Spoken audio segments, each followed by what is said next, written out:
Shalom à tous, Baruch Hashem. On reprend l'Ikouté Moharan avec le Pérouche, Shalom Alchou du Rav Shalom Arouche. Et on est à la fin de la Torah Gimel du l'Ikouté Moharan, la Torah numéro 3. Donc, Rabbeinu, il revient maintenant, Karet, il revient Rabbeinu sur ce qu'on avait vu au début du Mahamar de l'enseignement. Il nous dit, Ubishvilze Margela Bepuma Deinche. C'est pour ça qu'il y a un proverbe que nous, on ne connaît pas forcément, d'accord, mais c'est un proverbe du temps de Rabbi Nachman qui était connu. Arshav Lomar, chez Achazanim, Emshotim, Veinam Bnedea. Que les Chazanim, donc les Chazanim, c'est les chanteurs qui montent à la Théba pour chanter, les chanteurs qui sont censés normalement éveiller l'assemblée à servir Hachem. Il y a un proverbe qui dit que les Chazanim, ils sont idiots et ils n'ont pas d'intelligence. Pourquoi? Alors les Chazanim, on avait vu ensemble au début de la Torah, je vous rappelle que Chazan, pourquoi on appelle le chanteur qui va guider un peu l'office, on l'appelle le Chazan? Ça vient du mot Chosé. Chosé, on a vu que c'est un prophète. C'est une vision prophétique. Parce qu'en fait, par la chanson, on a vu qu'en fait, il puise la force de la chanson et de la musique, d'influencer le cœur des gens, elle provient de l'endroit où les prophètes ils tirent leur prophétie. C'est quelque chose d'extrêmement élevé. C'est pour ça que d'ailleurs que la chanson, on avait vu ensemble qu'elle éveille l'imagination, elle ouvre des visions spirituelles, en tout cas dans l'esprit.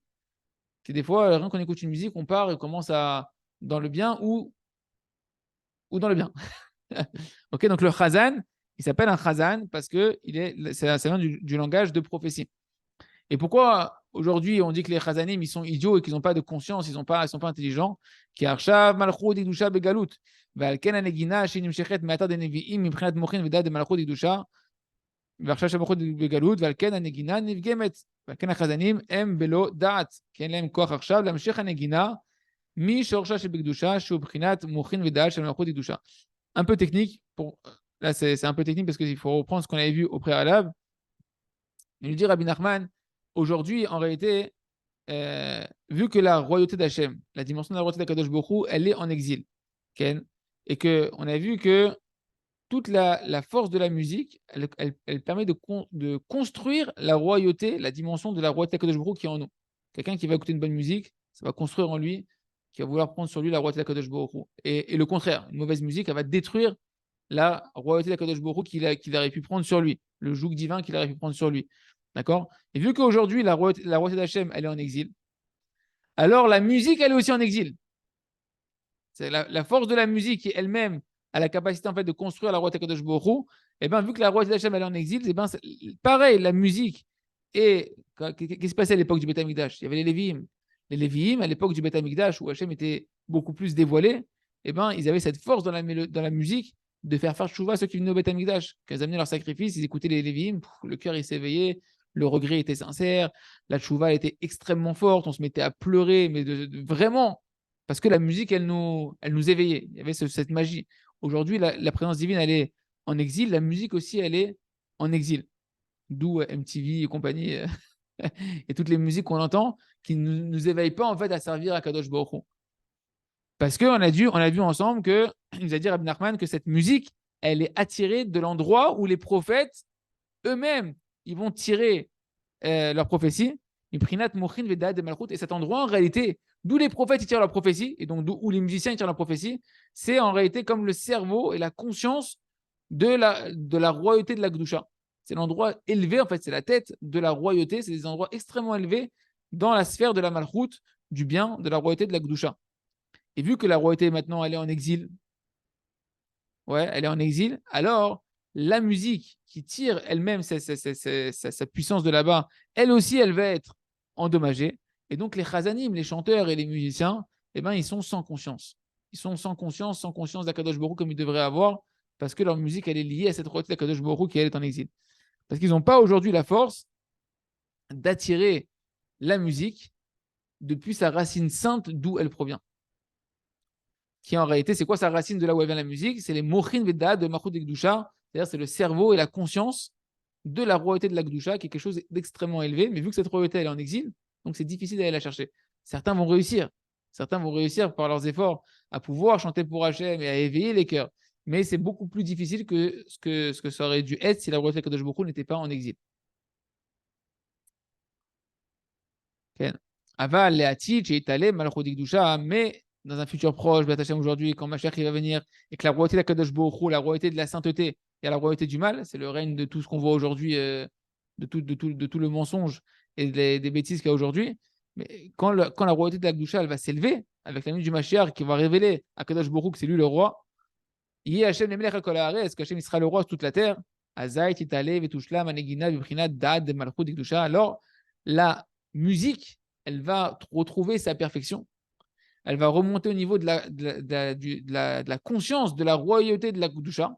C'est-à-dire que les musiciens ils vont être conscients de la royauté de Kadosh Baruch Hu, et quand ils vont chanter et qu'ils vont faire de la musique, ils vont le faire pour Hashem. Ils sont conscients de la Kadosh Baruch Hu et ils ne sont certainement pas en train de penser à leur ego quand ils voient Kadosh Baruch Hu qui est dévoilé. Puisque la musique et la chanson provient du cerveau de la royauté de la Gdusha. Et c'est ça le sens du passage qui nous dit, Rabbi Nachman dans Tehillim 47, qui l'air, kol haaretz elokim, zameru maskil. Car Hachem, c'est le roi sur toute la terre. Louez-le, maskil, ça vient du mot intelligent, ceux qui sont intelligents. Rabbi Nachman, il va réexpliquer ce Tehillim 47 de David Ameller de la manière suivante. Qui a zaik chez Yesh. Donc là, on explique le verset. Qui a zaik chez Yeshem le Meler. Si vous avez des questions, vous pouvez. Qui a zaik chez Yeshem le Meler al kol haaretz veitale malchut gdusha. Donc le verset dit quoi? Quand Hachem il sera roi sur toute la terre, c'est quoi? Quand la royauté elle va se dévoiler sur la terre et que la royauté de la gdusha, du côté positif, elle va s'élever. Alors la fin du verset elle va s'accomplir. C'est quoi la fin du verset? Zameru maskil. Louez-le, vous qui êtes intelligent.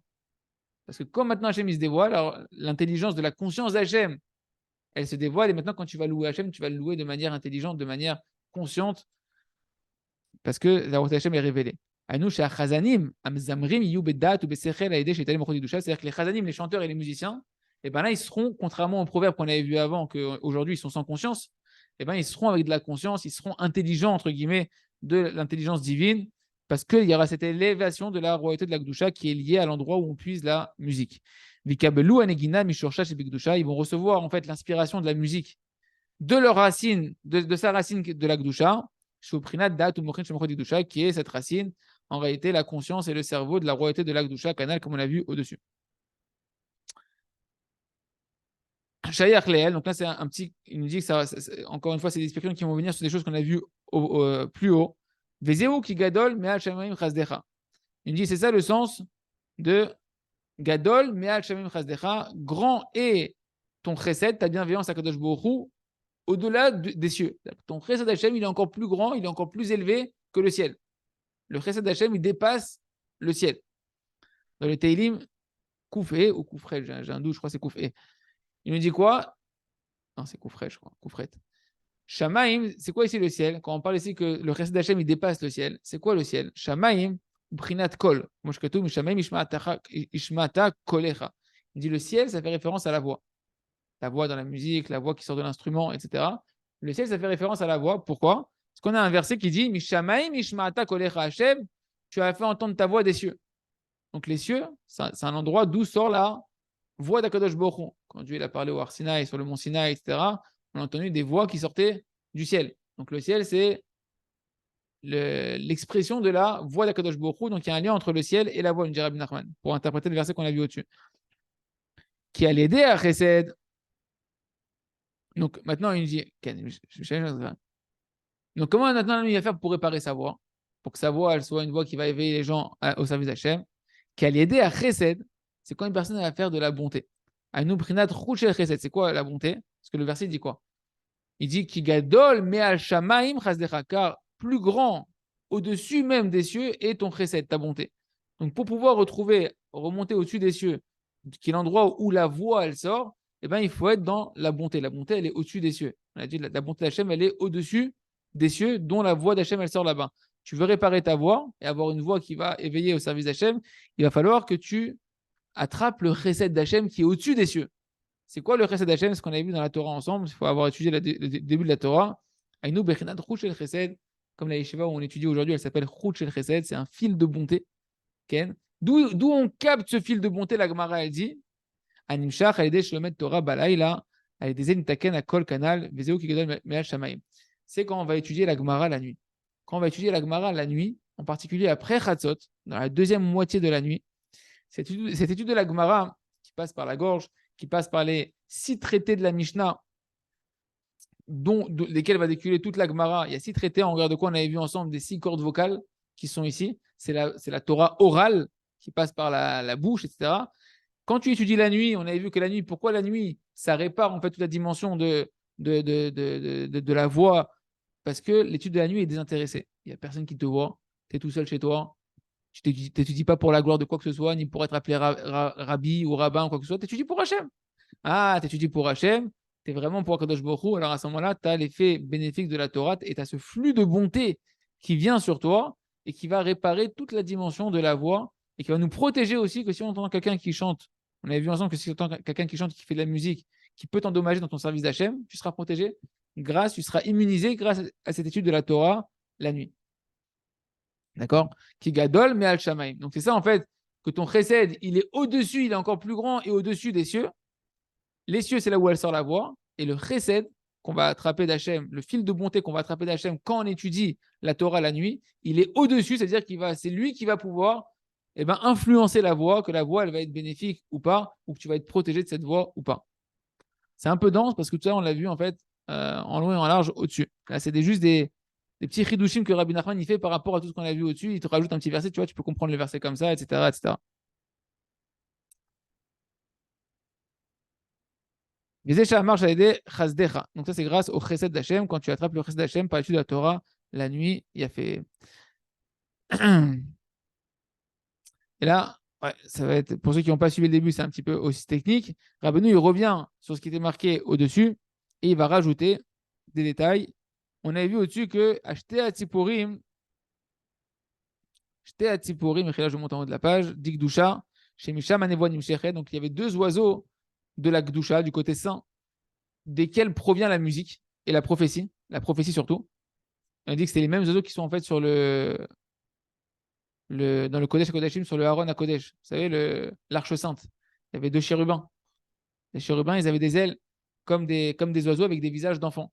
Ouais, et on a expliqué que ces 2 oiseaux-là, et cet endroit-là où la parole d'Hachem, elle sort, quand Moshe il parlait avec Kadosh Baruch Hu, c'est la voix d'Hachem, elle sortait de ces 2 chérubins, d'entre ces 2 chérubins-là. C'est de là où sort la prophétie. C'est de là où sort la prophétie des prophètes. Et la musique, elle va être également liée à cet endroit-là, de là où c'est quelque chose d'extrêmement élevé en réalité. Ouais. Donc ces 2 oiseaux de Glakdusha, d'où provient la prophétie, ils sont en réalité de la dimension de la construction de la royauté d'Akadosh Baruch Hu. Mbinyan Malchut Ikdusha, c'est eux qui vont construire en fait la royauté de la Gdusha, puisqu'on a dit ensemble que la musique, elle va t'aider à servir Hachem ou pas. Donc ça construit en fait la royauté de la Gdusha à l'intérieur de toi. Valken à Madat Melech Aya Alpin et vouloir. C'est pourquoi en fait quand on devait maintenant choisir un roi en Israël, ça se passait par un prophète, comme Shmuel Hanavi qui est enterré ici à côté. Le prophète Shmuel, il a c'est lui qui va introniser Shaoul et David Ameler. C'est un choix qui provient par un prophète. Il reçoit une prophétie. Pourquoi? On va l'expliquer. Que l'endroit d'où tirent les prophètes leurs prophéties, c'est là où la musique elle est tirée aussi. Et c'est ça qui donne en réalité, qui donne à l'intérieur de soi, qui va construire à l'intérieur de soi notre volonté de prendre sur nous la royauté d'Akadosh Baruch Hu.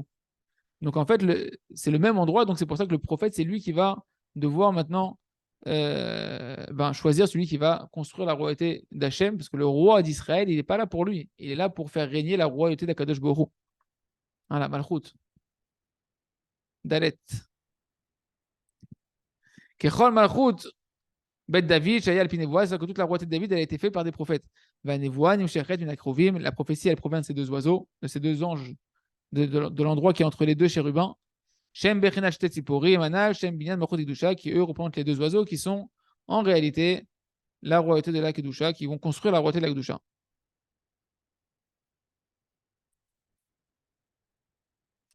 Ok. Et là, Rabbeinu, maintenant, il va expliquer encore une autre dimension que ce qu'on a déjà vu. Mais on avait vu un verset qui disait mais achar alot et vio lirod be Yaakov.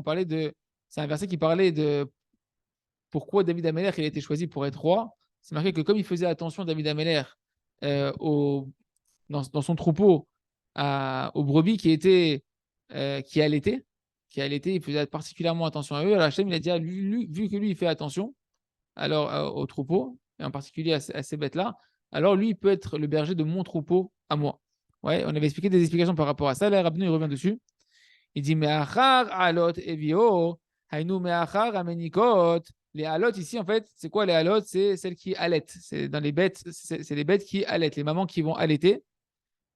Qui aiment yankin l'inviim vechule canal. Parce qu'en réalité, on avait vu que l'endroit de ces deux chérubins-là, de ces deux oiseaux-là, ce sont comme les mamelles, comme les mamelles qui vont allaiter la royauté. C'est de là que les prophètes vont téter leurs prophéties et c'est elles qui vont contribuer à la construction de la royauté. C'est là où les prophètes ils vont s'abreuver, comme les animaux ils vont aller prendre les mamelles pour aller se nourrir. Et ben en réalité, c'est pareil pour ces deux chérubins qui sont l'endroit spirituel d'où les prophètes ils vont venir téter leur prophétie.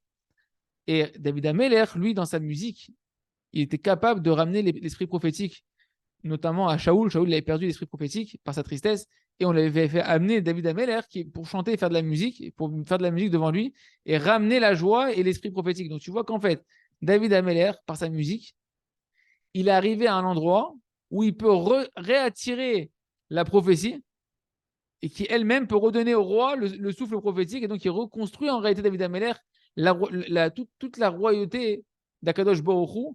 Il est capable de la redonner même à Shaoul, et donc c'est pour ça que David Ameller il va être lui le roi d'Israël, parce que c'est lui qui est capable, en fait c'est lui qui a la racine de réinspirer l'esprit prophétique et qui a la force du chant de pouvoir éveiller dans le cœur des gens le fait de vouloir prendre la royauté d'Akadosh Baruch Hu. Quand on prend les Tehillim, c'est que les Tehillim c'est quelque chose qui éveille énormément le cœur pour servir à Kadosh Baruch Hu. Ça provient de David Ameller qui avait cette force dans la musique, dans le chant et dans la musique de pouvoir nous éveiller à prendre sur nous la route de Kadosh Baruch Hu.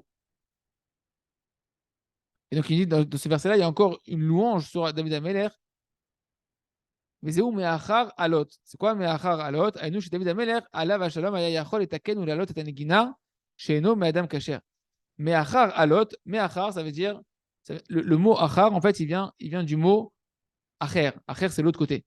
D'accord? Acher, tu as le côté de la Gdusha et tu as l'autre côté. Tu as le côté saint et tu as l'autre côté. Et Me'achar, ici, il dit Rabbi Nachman, tu prends le mot Me'achar et dis Me'acher. C'est-à-dire la musique de l'autre côté, Alot, c'est quoi Alot ici? C'est plus les brebis qui vont allaiter. Alot, ça veut dire monter. Il est capable de faire remonter la musique qui est tombée dans l'autre côté. Il est capable de réparer en fait la musique et de corriger tout ça. Il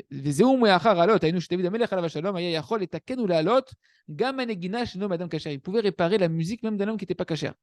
Les alota la gdusha, de la remettre dans le côté de la sainteté. C'est ça le sens du verset. Que même la musique qui est de l'autre côté, qui est tombée dans les mauvais côtés, de l'autre côté, alot, il peut la refaire remonter. Me'achar amenikot, kanegina de gdusha ou me'achar mata de nevim yankin, vanegina shno begdusha ou miprinat me'achar alot. Me'achore gdusha. David Amelech alav shalom ayachol taken negina zo gamken, vaedezin tala malchut gdusha. Donc il pouvait faire remonter la royauté de la gdusha, puisque vu que la musique elle fait tomber, si elle est mal faite, la royauté d'Hachem dans le cœur des gens, et ben lui il pouvait la remonter et refaire prendre la royauté d'Hachem dans le cœur des gens. C'est ça qu'il est le roi d'Israël. Il est celui qui peut faire régner Hachem dans le cœur du peuple. C'est pour ça qu'il a mérité de pouvoir avoir la royauté. Ashkenu, on a fini. Ah, il y a encore un petit passage, j'avais oublié. Il y a encore une petite explication qui ramène ici. Il dit le Rav Mouva Midrash, on voit dans le Midrash Rabbah, sur route, c'est marqué là-bas que David Amelech, Chatzot Laïla, il ramène le verset dans Tehillim qui dit que David Amelech, Chatzot Laïla, Kum Lodotlach, Almishpetet Skecha. Il se levait au milieu de la nuit, David Amelech, pour louer Akadosh Baruch Hu sur les jugements et dire combien Hachem il est juste, combien tout ce qu'Hachem il fait c'est juste et qu'Hachem il n'y a pas d'injustice chez Akadosh Baruch Hu. Il chantait Akadosh Baruch Hu à Chatzot. Et Rabbi Pinchas, dans le Midrash de route, il prend ce verset et il dit au nom de Rabbi Eliezer ben Yaakov, qu'est-ce qui se passait? Il y avait une harpe et une flûte qui étaient mises au-dessus de la tête de David Ameller, qu'il avait accroché au-dessus de sa tête. Et dès qu'arrivait Chatzot, le milieu de la nuit, David Ameller, il se levait, il prenait ses instruments de musique et il se mettait à jouer avec ses instruments de musique. Mais il y a un autre avis dans la Gemara, dans Maseret Brachot, qui dit quelque chose un peu différent, qui ressemble mais qui est un peu différent. Rabbi Shimon Chassida, qu'est-ce qu'il dit? Il dit il y avait une harpe qui était au-dessus, suspendue au-dessus du lit de David. Et dès qu'arrivait Chatzot, le milieu de la nuit, il y avait un vent du nord qui venait souffler dans la harpe, tout seul. C'était un miracle. Et immédiatement, quand il entendait la musique, c'était comme un réveil, il se levait et il étudiait la Torah jusqu'au lever du jour. Alors, je ne comprends pas. Il se lève pour faire de la musique ou il se lève pour étudier la Torah? Au-delà du fait que c'est lui qui faisait la musique ou que la musique a fait tout seul dans la harpe, il se levait faire quoi en fait, David? Il se levait pour jouer de la musique ou il se levait pour étudier la Torah? Le Midrash dit c'est pour faire de la musique. Il prenait sa musique et son instrument, il faisait de la musique. Et la Gemara a dit non, ça sonnait tout seul, ça faisait de la musique tout seul. Il se levait, il étudiait la Torah de Chatzot jusqu'au lever du jour, donc dans la deuxième partie de la nuit. En réalité, il nous dit le Rav, a priori, on pourrait dire que ces deux avis-là, ils ne sont pas contradictoires et qui sont complémentaires. Pas Mamar, Shaya Menagen, Bechinor, pas Torah. Ouais, on dirait que c'est contradictoire, mais en fait, c'est complémentaire. Pourquoi? Parce que d'après les paroles de Rabbi Nachman, Ken, comment il a expliqué Rabbi Nachman, Kumironi Balaïla, il avait un verset qui dit lève-toi et chante pour moi dans la nuit. C'est un verset qu'on a étudié dans cette Torah de l'écouter Moran. Comment il a expliqué Rabbi Nachman le verset lève-toi et chante dans la nuit? Ouais, Rabbi Nachman il avait dit que c'est se lever et d'aller maintenant étudier la Torah durant la nuit. Et tu vois que chanter et étudier la Torah dans la nuit, c'est lié. En plus, on a dit que l'étude de la Torah de la nuit va réparer la musique, va réparer la chanson, va réparer toute cette dimension-là. Et nous, c'est ça en fait. Dans la nuit, c'est au milieu de la nuit, par le fait qu'un homme il va se lever en plein milieu de la nuit pour étudier la Torah quand personne ne le voit, et qui va étudier la Torah, l'Eshem Shamaim, pour la gloire d'Akadosh Baruch Hu, la Gemara, sans que les gens disent t'as vu, tu dis la Gemara, et avec ton copain, tu lui montres que tu connais mieux que lui, etc. Non, tu es là que pour Akadosh Baruch Hu. Okay. À ce moment-là, Akoum, c'est quoi Akoum, le verset il dit automatiquement, je vais pouvoir relever toutes les musiques qui étaient déchues. Donc en fait, l'étude de la Torah et la musique qu'on parle de David Ameller, ça va ensemble. Quand il étudiait la Torah, David Ameller, la nuit à ce moment-là, il réparait toute la dimension de la musique, toute la dimension du chant. Et c'est ça que c'est marqué, Mishon Akoum, je vais me lever. Je vais me lever, en fait, c'est que je vais relever toute la dimension de la musique. Et je vais me lever pourquoi? Pour te chanter, pour te louer à Kadosh Baruch Hu, c'est-à-dire en fait de pouvoir amener toute la musique et la force de la musique qui a un impact énorme dans le service divin, dans la Kedusha. Mais c'est également Remez Machama de Damelech Betelim, Yomim Savachem Chasdo. Il dit à le Ravarouche que c'est également un des allusions qu'on peut comprendre que ce qu'il a dit Damelech dans Teilim. Yomam Yetzave Hashem Chasdo, le jour Hashem il leur donne son chesed, sa bonté. C'est-à-dire quoi? Celui, celui qui veut que la bonté d'Hachem, elle l'accompagne durant toute la journée et qu'il soit protégé, même durant la journée, de ne pas faire une étude qui est intéressée, étudier la Torah de manière intéressée pour son honneur personnel, etc. Comment tu vas y arriver? C'est par la suite du verset Uvalaïla, c'est quand dans la nuit, tu vas te lever dans la nuit pour étudier la Gemara qui s'appelle la nuit. On a vu ensemble que la Gemara, elle est comparée à la nuit. Ken, à ce moment-là, Shiro, c'est quoi Shiro, la chanson? C'est-à-dire que ta chanson et ta mélodie, elle va être imi, c'est-à-dire avec moi, pour la Gdusha. En résumé, celui qui se lève la nuit pour étudier la Torah, à ce moment-là, quand il va chanter pour Hachem, il va chanter Mamash pour Akadosh Baruch Hu. Quand il va chanter, il va faire de la musique, c'est Mamash pour Hachem. Ça va le protéger, ça va tirer sur lui un chesed et ça va le protéger également des autres musiques néfastes. C'est ce que faisait David Ameller, c'était la force de David Ameller. Il y a raison chez l'école Zevet Hachem, qu'on puisse avoir le courage, chacun à notre niveau, de pouvoir étudier la nuit et qu'on sache que quand on chante et qu'on fait de la musique, c'est une grande responsabilité qu'on puisse demander à Kadosh Baruch Hu d'être des bons chanteurs, des bons musiciens pour Hachem et pour l'âme Israël. Chazak, Venit Chazek.